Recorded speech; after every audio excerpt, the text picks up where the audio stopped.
channel. My name is Amy Arner if you're new here, and I am a wife and a mom of 2 little boys.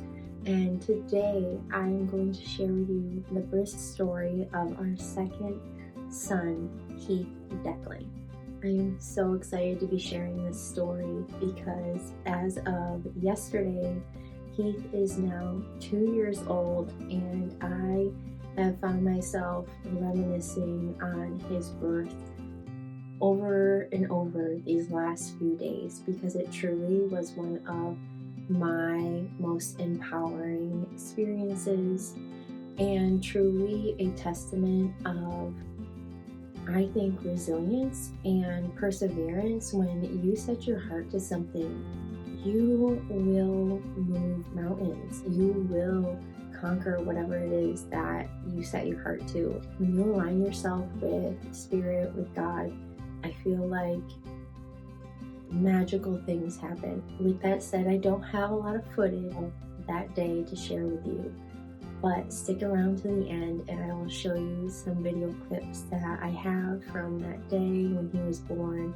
as well as his first year leading up to his second birthday. If you enjoy this video, I'm going to ask you to hit that subscribe button because I share all things motherhood and homemaking and conscious living, so I would love to have you join our little community. So to start at the beginning, I found out I was pregnant with Heath in September of 2021. So my eldest son, Rhett, was only about a year and 4 months when my husband and I decided that we were open and ready to welcome in another baby into our family. So my motto with conception is to not try, to go about life as usual, to just keep things relatively a secret. Obviously, my husband and I had the conversation that, we were ready as we'd ever be, that we were open to it, that we were wanting it. But as far as like when I was ovulating and, making sure my IUD was out because I had an IUD, I don't tell my husband any of that because I feel like not only do I get into my head, but then I feel like I'm creating that awareness on his end too, to then kind of watch my movements, watch my actions, and kind of read into things. With that said, I really swear by this methodology because with both pregnancies, I did this and we got pregnant relatively quickly because I feel like I just went about my normal routine. I exercised like normal. I didn't think about, trying to get pregnant. I just tried to do my best to keep myself as calm and as neutral and as healthy as I possibly could.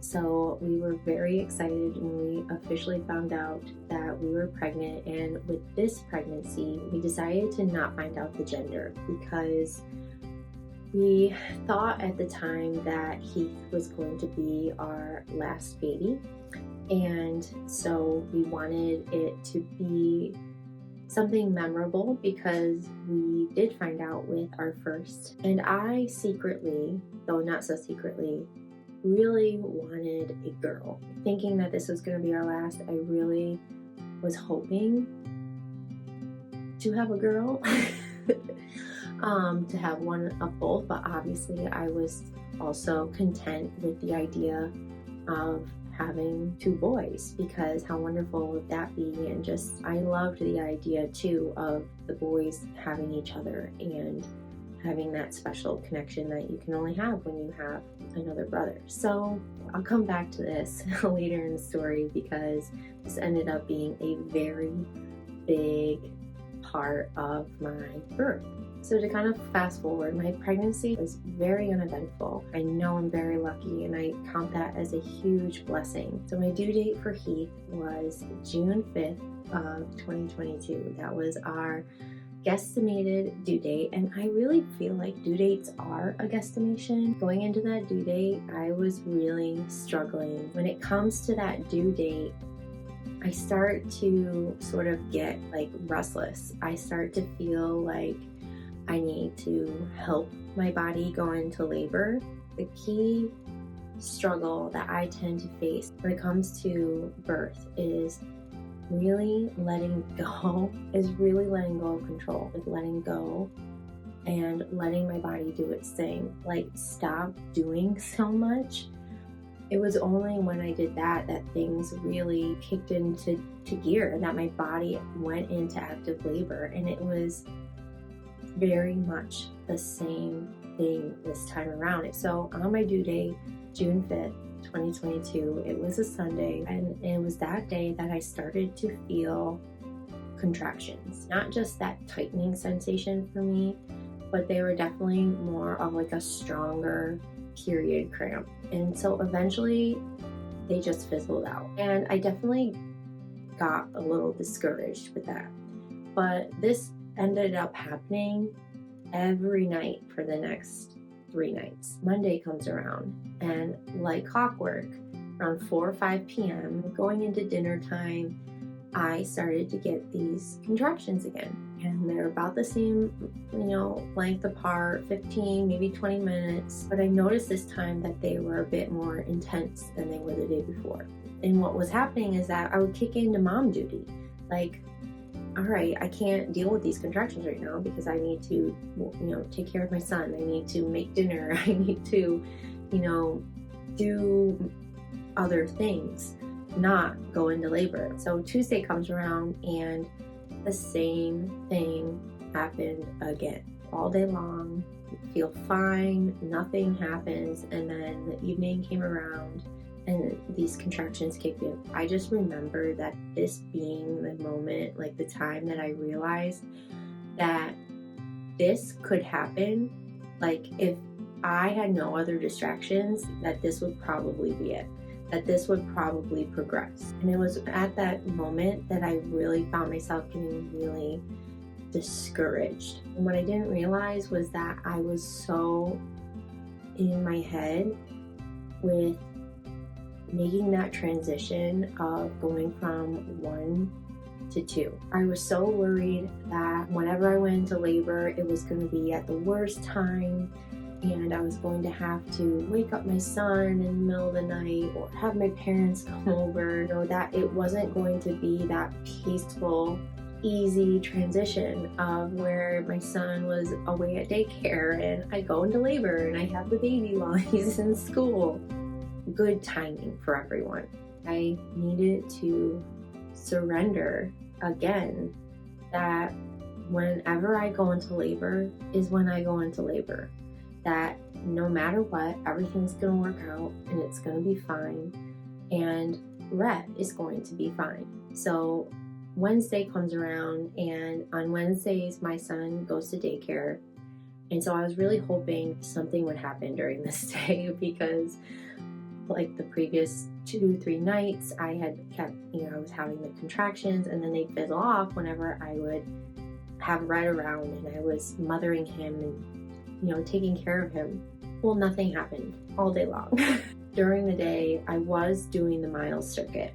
So the Miles circuit, you can Google it if you haven't ever heard of it, but it's basically 3 positions, I think it's from Spinning Babies, that are supposed to help get baby in the optimal position for labor. I had read in my book, The Bradley Method, which is what I used this time around for my labor, was that by doing the Miles circuit leading up to your due date, or even like when you feel like you're just really ready, or maybe you're having signs of prodromal labor or early labor, that by doing the Miles circuit, it can really help, progress things along. So I was doing the Miles circuit. I wasn't doing anything else. I was just going about my day, doing things around the house, relaxing, sunbathing. Sure enough, right before my son was due to come home, around that 4 or 5 p.m. time, I started to get contractions, and these were much more intense than the night before. And I just kind of lost it because I realized that, I don't think I'm going to relax and allow myself to really do this with my son around. I don't think if I keep doing like my normal routine that I'm really going to let my body, I think my body wants to go into labor. I want to go into labor, but I don't think I'm letting myself feel safe to go into labor. And this is such a real thing. I feel like it was my mindset that literally gave my body the okay last time to go from stalling labor to active labor. And I really believe that me recognizing this time around was like a huge turning point with progressing my labor. I called my mom and I ended up telling her everything that I was feeling, and I asked her if she'd be okay taking Rhett then and there that night. And this broke my heart because I really didn't want to send him away. I felt so ashamed and so guilty that I had to say goodbye to him and that I couldn't do it with him around. But I really feel like I had to advocate for myself and just know myself in that moment that as long as he was around, I was gonna hold on. I was gonna hold on to him, and I was gonna worry about him, and I was going to really not do myself the service of really letting myself relax. And so my husband ended up taking Rhett over to my parents that night, and I, of course, was sobbing when he left, but I swear as soon as he was gone, I felt this wave of relief. Okay, finally, that sucked and that was hard, but I feel like I can finally relax and I can finally just let this be my only focus. That night, the contractions picked back up. By the time I went to bed, I was having them pretty much every 20 minutes. They were pretty, intense.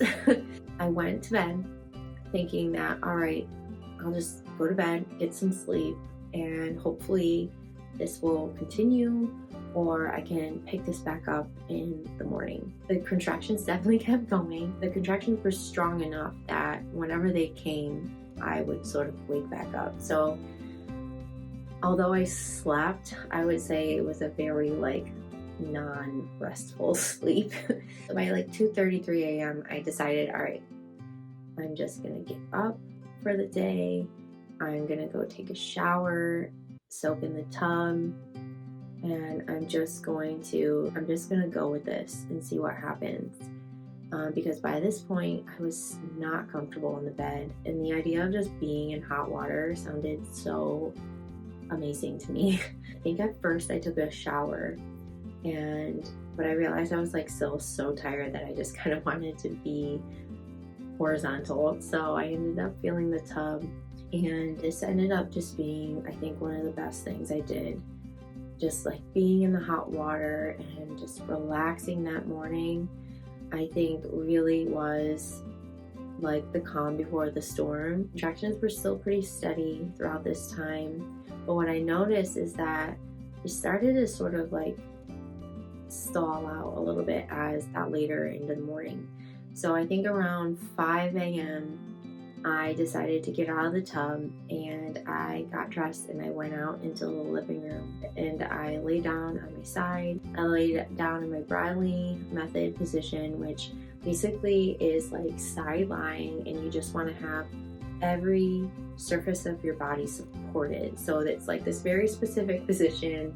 You want a lot of pillows, and it's basically just supposed to help your body relax the most that it possibly can, so that you can just let your uterus do its thing. So you can have really efficient contractions. Because when we tense, we release that cortisol, and that tension is what really creates a lot of that pain, that discomfort, because we are fighting and we're resisting our body, our uterus stretching, our cervix opening. It was just a really peaceful, beautiful start to what I realize now was my labor.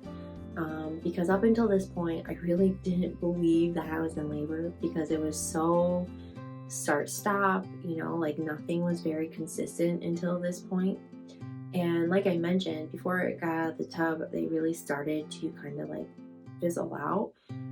But I realized like it was just my body resting. Like I think it was just like my body gearing up for this next leg or this marathon, because it wasn't very long. My husband got up and I had some breakfast. I had a little bit of a bagel and I decided to like get up on my ball. And like I told my husband, nothing's like, I had some contractions, but nothing's really happening right now.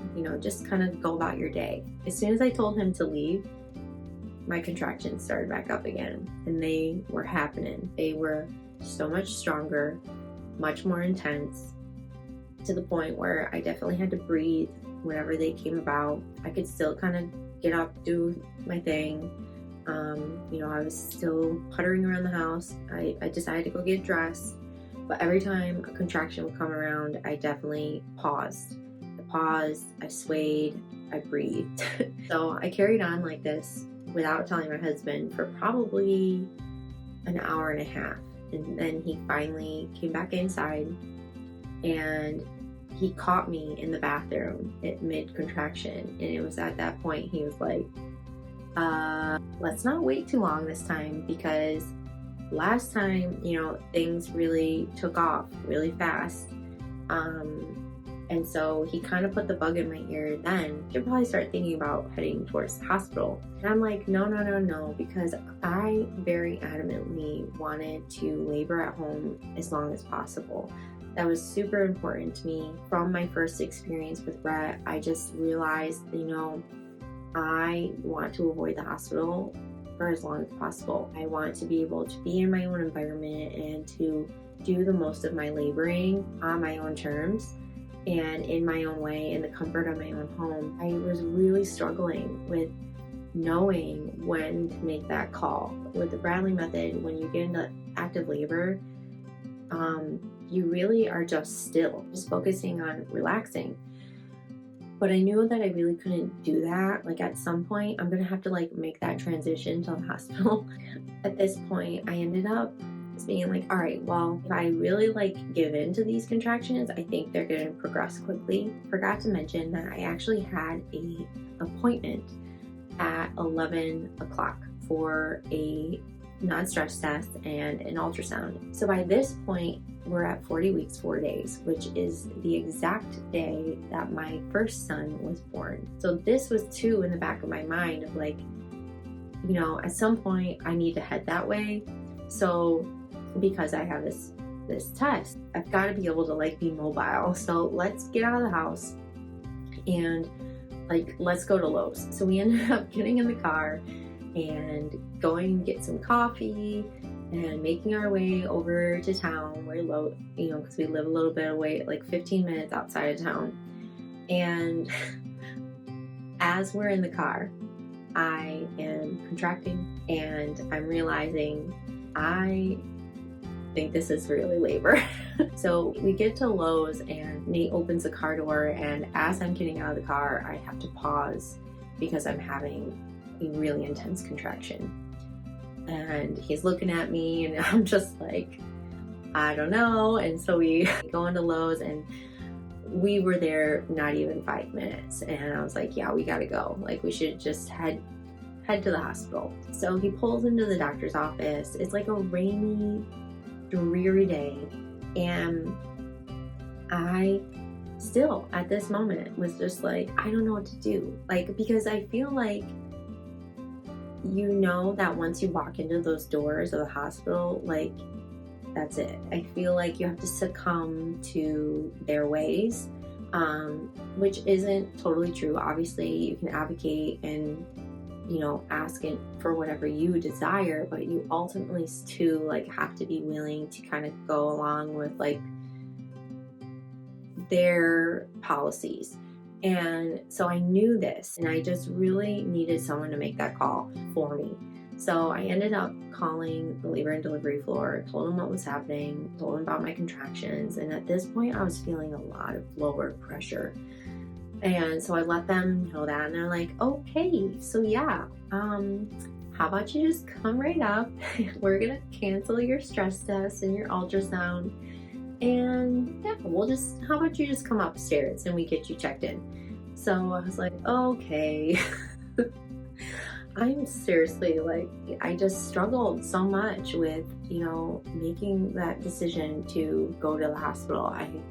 That's why I really feel if we have a third, or when we have a third, I really want to have a home birth because, and this is just one of the reasons why, but there really is nothing wrong with a hospital birth. It's just for me, I've just learned and come to know myself, and just the more I've learned about birth and labor, the more I study it, especially after this experience, I just feel like my labor could go so differently if I just was able to be in my own surroundings. So with that said, we go upstairs and they check me in. I got the gown on and we're waiting for the doctor, and I could not sit down. So I just remember feeling very antsy to either be told I was in labor or not, because I just wanted to get into my zone, because these contractions were definitely kicking up into high gear. So finally the doctor comes in and he checks me and he's like, yep, you're in labor, you're 4.5 centimeters dilated and you're fully effaced. Which at first I was discouraged because I'm like, 4.5 centimeters, like that's it. So they get me into a room, I'm on my ball and I'm doing okay. I'm still like breathing through the contractions. Finally she's done and I'm like, can I have some pillows? I just remember being like, nope, anymore. And I think she thought I was crazy, like truly, because I go from bouncing on my ball to like being like just completely laying flat on the bed on my side, propped up with all of these pillows. And I really was just like and I just like went inward. I just was in my head, breathing through these contractions and just focusing on being as relaxed as I possibly could. So I think I got to the hospital around 10:45 and they checked me in around 11:30. I labored this way for a while. It was around 1 o'clock that I remember getting this feeling like, I think I need to push. I could feel the baby like coming down, and I was really starting to feel that urgency that you feel that like when your contractions come, it just feels better to push with it. Like it feels better to just bear down. And so I remember telling the nurse this, and I think she didn't really believe me. At first she was kind of discouraging me to, not do that. I just kind of made it clear, like, look, like I'm feeling a lot of pressure. Like if I feel like I need to push, I'm gonna push. So she calls in the doctor and she gets everybody. So they set me up and checked me again, and I was 7 centimeters. So that was really discouraging for me because I felt like I was, definitely there.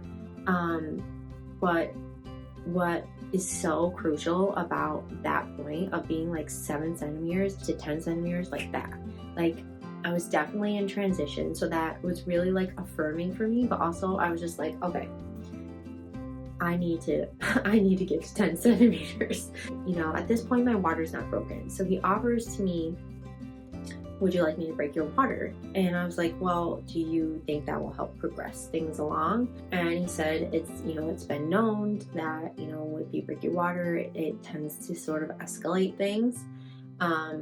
There's just no guarantee, but yes, it's likely to kind of push things along. So I said yes, but if I could go back, I really wish I hadn't done that. Because the thing about your water, by breaking my water, I definitely, made things more intense on myself. But I didn't really know anything better because with Brett, my water broke like right in the beginning of my labor. So I labored pretty much the whole time with my water broken. So it was really interesting to kind of have that experience this time around, to really labor majority with my water intact and get to feel the difference and the contrast. But it is what it is. I said yes, and I think it was around 1:30 at this point that he broke my water.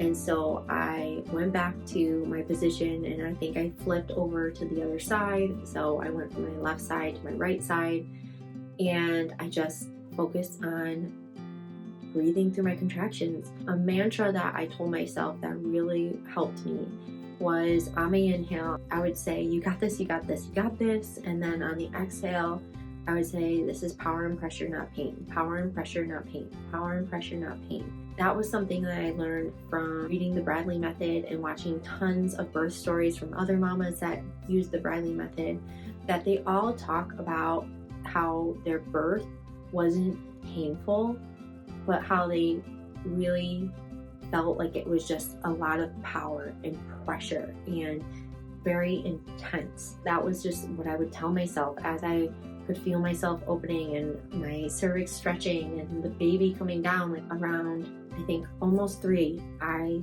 really feel at this point like I've got to push. At that point, my body was just sort of taking over and pushing for me because I couldn't help but push. I remember asking for their help to kind of get my legs in position because I was just like so exhausted by that point, with being up most of the night and up so early in the morning, working through these contractions. I feel like I was just exhausted.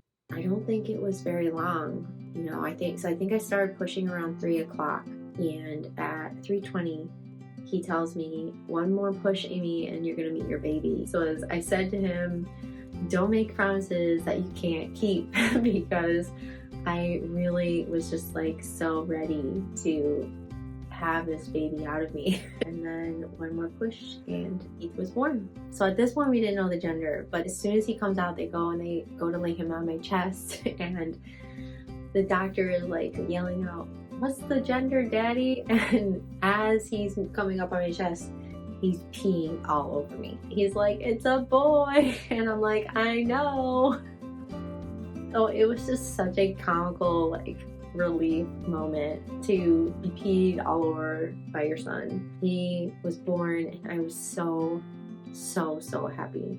But instantaneously, I started sobbing.